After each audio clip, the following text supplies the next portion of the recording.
Seems fair to me. Well,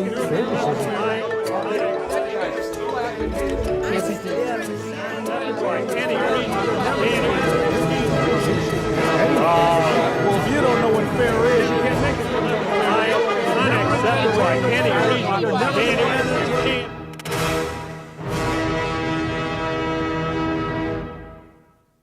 Donnybrook is made possible through the generous support of the members of KETC. Thanks, and welcome to another edition of Donnybrook. Great to have you with us, and even greater, maybe, to have our friends at the Gatesworth making this program possible as you do week in and week out. Well, it's an all-star week, and we have an all-star panel, starting with the media veteran herself, Wendy Weiss, along with Mr. Bill McClellan from the St. Louis Post-Dispatch.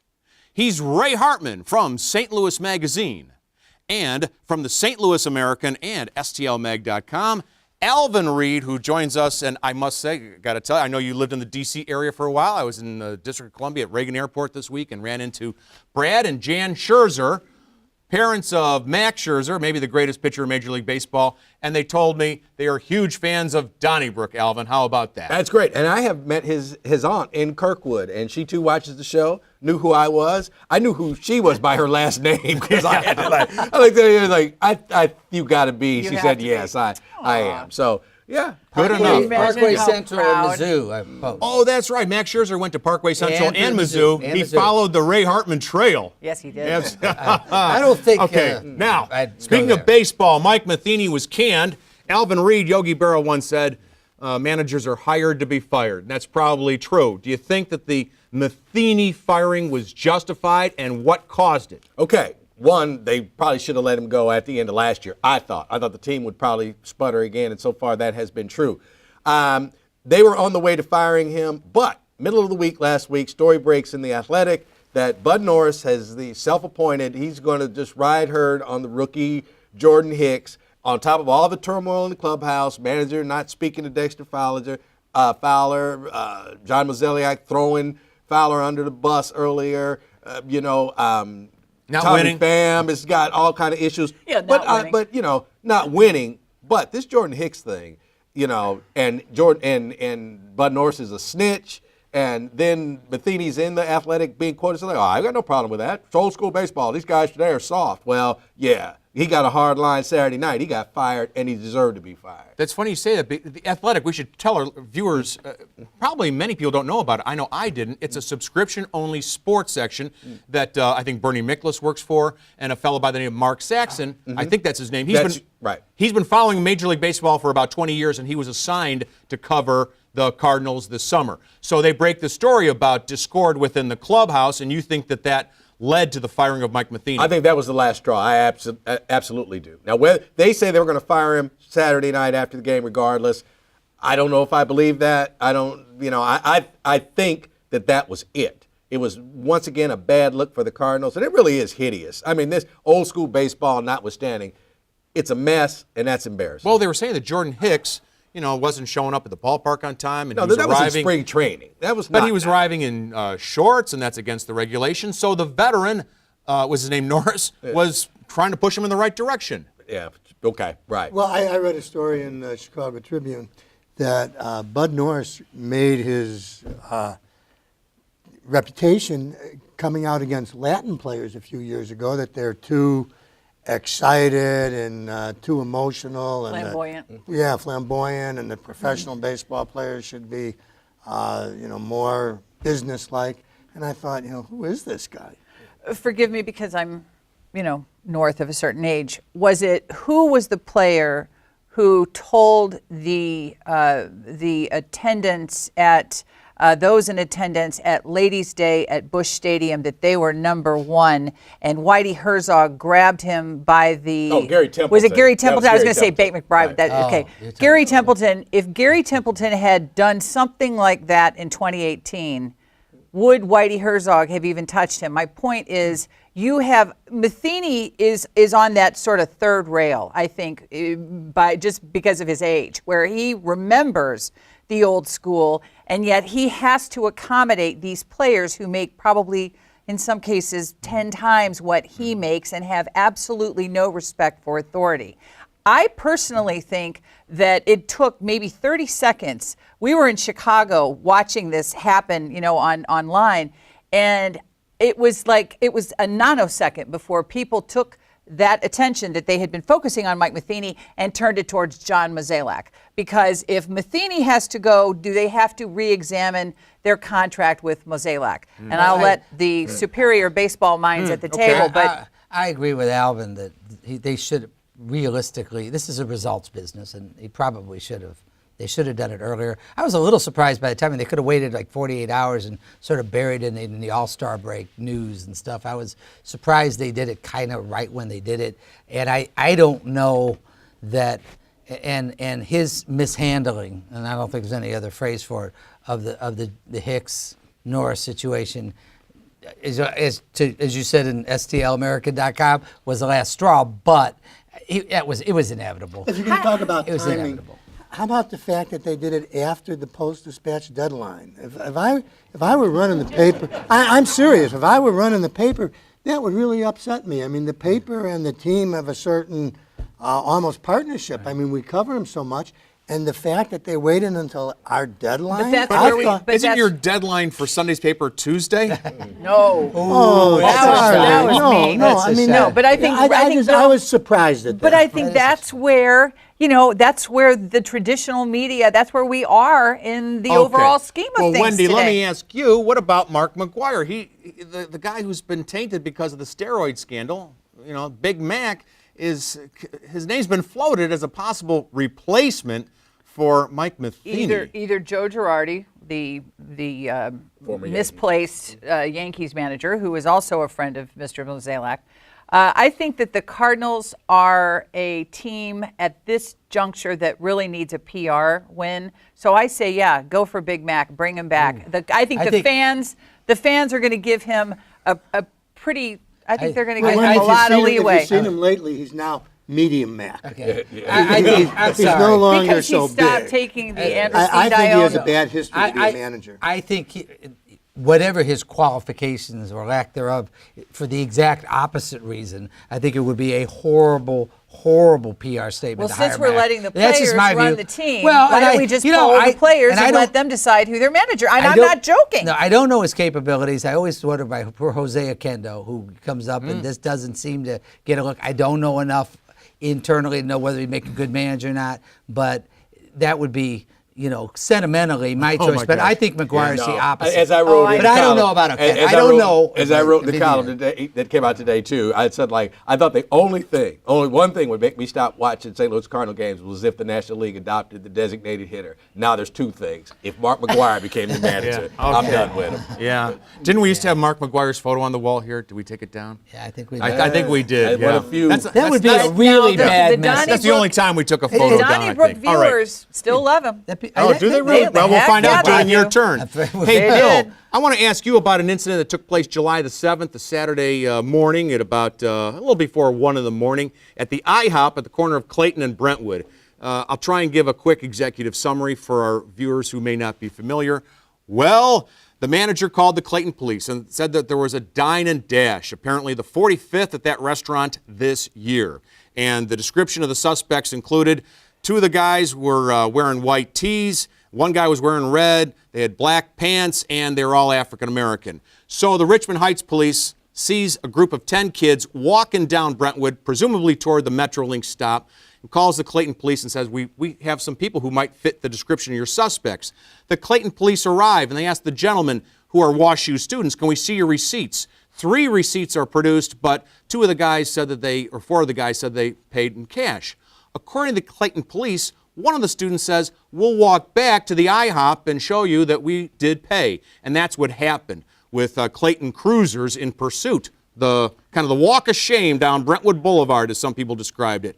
Well, the manager of IHOP said, you got the wrong guys. That resulted in a big uproar, and today, Craig Owens, who's the manager of the city of Clayton, I guess city manager, issued an apology. Didn't say what he was apologizing for, but said that, that it wasn't handled well. What did you think of this? Well, first of all, the 10 kids, totally innocent. I'm sorry they had to go through anything. But the uproar about what the Clayton police have done, and I can't see what the police did wrong, what they were supposed to do. I mean, once the manager of the IHOP calls and says that, 3 or 4 guys have walked out on a bill and they're probably headed toward Metrolink, and the Richmond Heights people say we've got some kids headed toward Metrolink, and they've got doggy bags from IHOP, and the Clayton police go there, and the description is very generic, wearing basketball shorts and white T-shirts and a guy in red.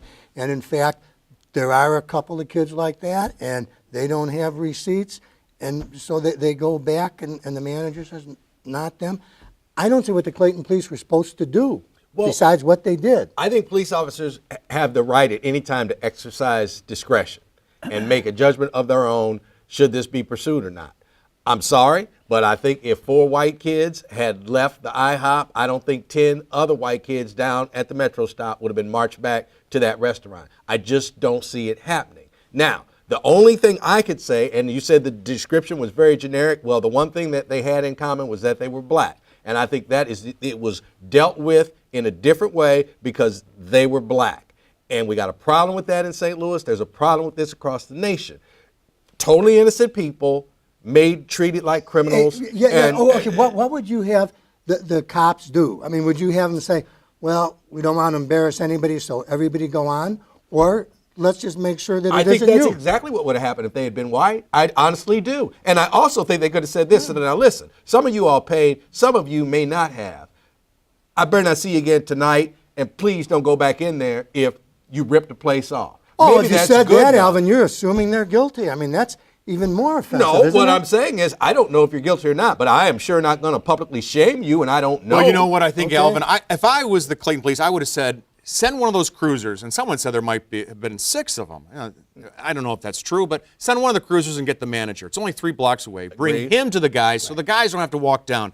But other than that, I think the that- police well, have a right to ask people in the area if they're, a few questions. In fact, the Supreme Court has upheld that. The police can question people. And the police I can think let, you have it they right. don't No. have to. No, wait. Well, I think Charlie's got it right, though. There's a big difference between what you just described and WashU was, demanded an apology. I was surprised that, Wrighton came out and a whole bunch of folks came out, demanded much more strongly than I would have, I thought it was good that they came out, the Students Association.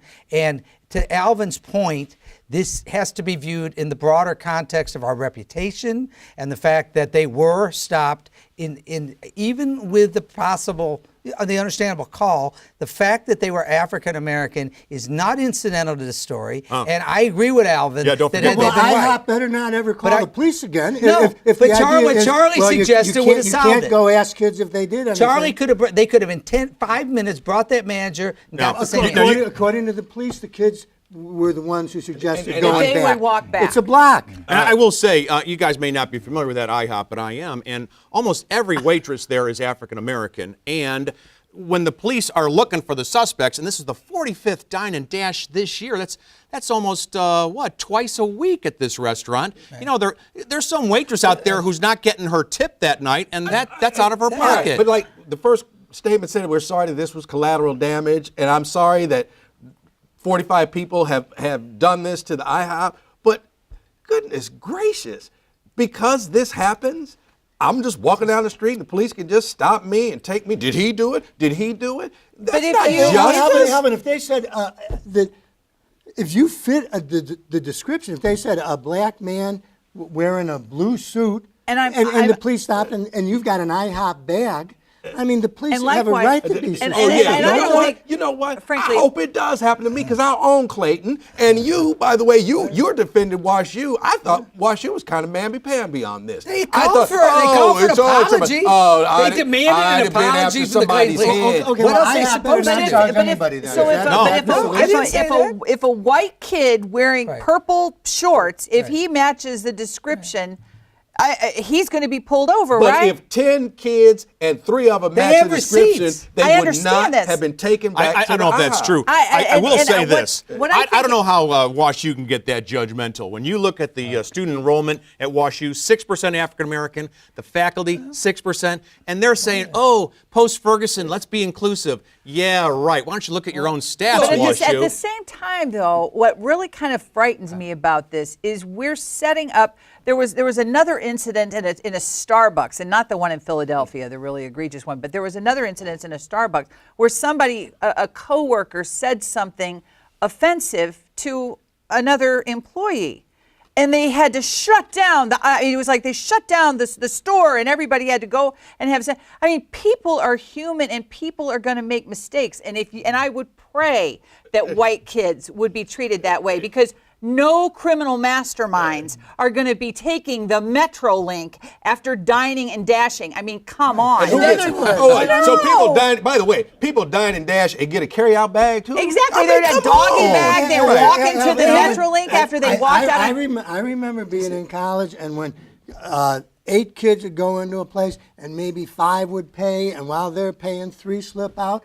I mean, that's not. It's not the crime of the century, but it's not unheard of. Bill, you're right. But is it not somewhat relevant to the story that 3 of them immediately produced receipts? I mean, I understand that there weren't 10 receipts produced, but the point is, it seems to me that, as I say, if they were really concerned, and it was easy to get the manager rather than parade 10 people back to the thing, I think that. I think that why would have are made you sense. saying they were paraded, Ray? They volunteered to walk. Well, that's what I mean, police if say. they went and got the manager, They're then not you'd too happy say about it right now. the shamefulness of having to stand on the sidewalk and have a witness know come about up. that. I mean, the kids didn't do anything. I'm. Oh, and by the way, can my we heart point out? breaks for them. Can we, But I don't know what you want the Wait, police to do. can we point out too that most of these kids aren't from St. Louis, and they were here to get indoctrinated to our town and That's to the our broader university. point. Welcome to St. Louis. That's the broader point, and that's why it could have been handled. I think. Is Okay, there so- any culpability to the kids who actually did the dine and dashing? I don't know. I mean, Oh, is this sure. all the About that. fault of the police? must. No, well, I'll tell you what, it doesn't matter if you go to WashU or if you a gangster on the street. Police are more than happy to get in your face. I mean, Now, nobody said that the police got in their face, did they, Alvin? yes, that to me is. Okay, I haven't heard anything about the police being rough. Or No, rude I or didn't anything. say that. I'm using the tone like, wait a minute, I'm stopped. Next thing I know, I'm going back to the IHOP. It's like I'm under arrest. Well, Okay, all right. according to the police statement, after the kids were identified as not being the suspects by the manager of the IHOP, the Clayton police claim that they said they appreciated the time of the 10 kids. And that's it. We'll probably learn more. How did they get back to the university? Probably Metrolink, I'm guessing. Yeah, didn't give him a ride there, but gave him a Oh, ride that back would have to been the. shameful to give him a ride. wouldn't it, Yeah, Alvin? right. At 1:30 shame in the of going morning. back All to right, the I'm sure we're police going to get a few phone calls on this on your turn, Oh, yeah. and we welcome those. Ray, I want to ask you about. I don't want to answer any of your questions. I'm out of here. Well, No, really, go ahead. I honestly think the I'm big. gonna ask a question. No, go ahead. Honestly, I think the big story nationally this week in St. Louis Right. was the $4.7 billion verdict by a Right. jury in Right. St. Louis against Johnson & Johnson, where 22 women had claimed that Right. they got ovarian cancer as the result of using the Johnson & Johnson talcum powder Right. over a long period of time, even though there's no scientific connection to date between ovarian cancer or any cancer and talcum powder, according to the American Cancer Society. Actually, I disagree with that characterization. I mean, Really? the American Cancer Society has a whole page and sort of suggests it's inconclusive. It hasn't been conclusive either way, and it has been. There are, I want to say, I read 4,800 suits currently pending against Johnson & Johnson. They just lost a $25 million verdict in California a couple months ago, and this was basically, the basic verdict was 22 times 25 million, about the same, but they tacked on a little $4 billion punitive damage, which they calculated from the profits that Johnson & Johnson, we're not in a position to litigate this ourselves. The key issue, obviously, is whether there was asbestos in the talc and whether Johnson & Johnson knew about it. What's not in dispute is Johnson & Johnson didn't do any warning about it. And so it's going to come down to that. And in all likelihood, this verdict, like all big verdicts, will get thrown out or whittled down. It's certainly the punitive one. But I'll say this, that I believe in the jury system, and I have no problem with them sending a message. Well, the conversation about this has been going on for quite some time. Women have been made aware of a potential connection between talcum powder, between Johnson's baby powder, and ovarian cancer. In 2008, Harvard researchers connected the talc, which I believe is a soft mineral, which is found near asbestos deposits in the soil, and that's the way that it becomes an issue. And then the International Research Agency, which is an arm of the World Health Organization, also said that, there is definitely something to this, not only ovarian cancer, but that women it's who funny use, you say that. Can I finish? That women who use talcum powder every day have a 40% greater chance of ovarian cancer. And ovarian cancer, as we know, is quite, normally it is one of the most lethal forms of cancer. So, well, I'll say this, the expert for the plaintiff in the Los Angeles case, which you cited, admitted that there was no causation that he could cite between cancer of any kind and talc.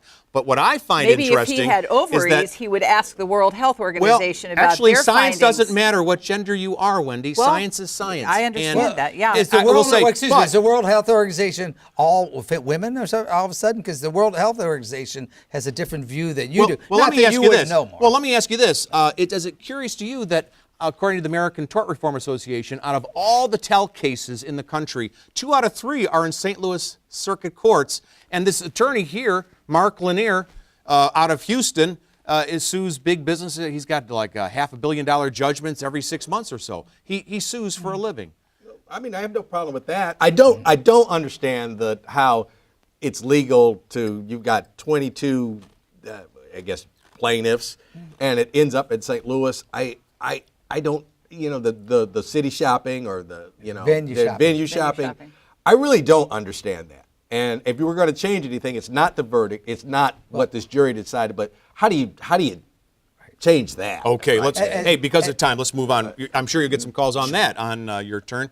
Wendy, trash is piling high in the city of St. Louis because about half of the garbage trucks are inoperable, and the city apparently doesn't have the resources to fix them. But we've seen photos of just trash piling up in backyards, and sometimes it's flowing with the wind. It's getting all over the area. Even the mayor herself says the city's looking pretty bad right now. Don't you think that this could be her Waterloo if Mayor Lyda Krewson doesn't take care of the trash in the alleys in the city of St. Louis, that she's soon going to be former Mayor Lyda Krewson? That's quite possible. A wise person once said that you can have a soaring crime rate, but if you do have, that visual of mountains and mountains of trash not being picked up and mismanaged, then that's something that will get voters to the polls and will be the end of Lyda Krewson.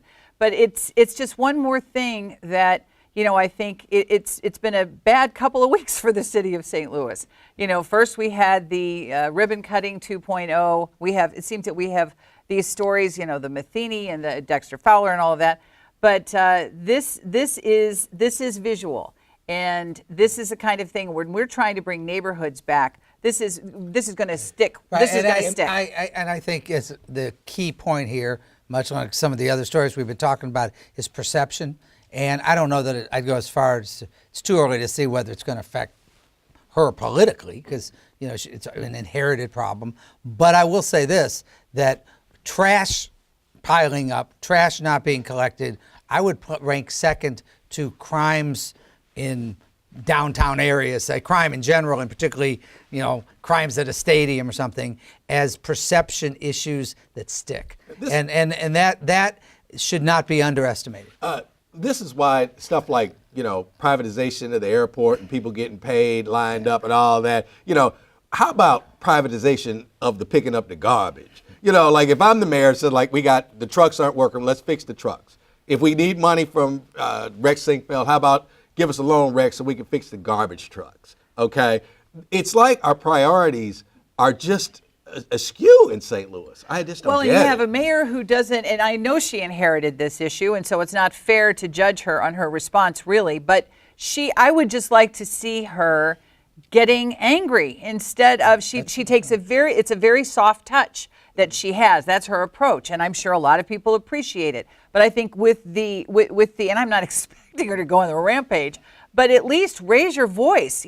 We're not as clean as we should be is not going to do much All right. good. Hey, we only have about 2 minutes to go in this edition of Donnybrook, but Ray, It's alleged now by John Nations, the soon-to-be departing by-state director, that he made phone calls and overtures to County Executive Steve Stenger many times in 2016 that the county's got to refinance its debt and save $7.5 million by doing so. But he said he couldn't even get through to the county executive. He wouldn't even return his calls. Isn't that a great loss for the county? I've been a fan of Nations. I like Nations always. I mean, I don't know much about the operation of Bi-State and stuff. He's very accessible. So I've always liked John Nations. I will say this about the story. I don't know anything about debt refinancing. I do know the calendar.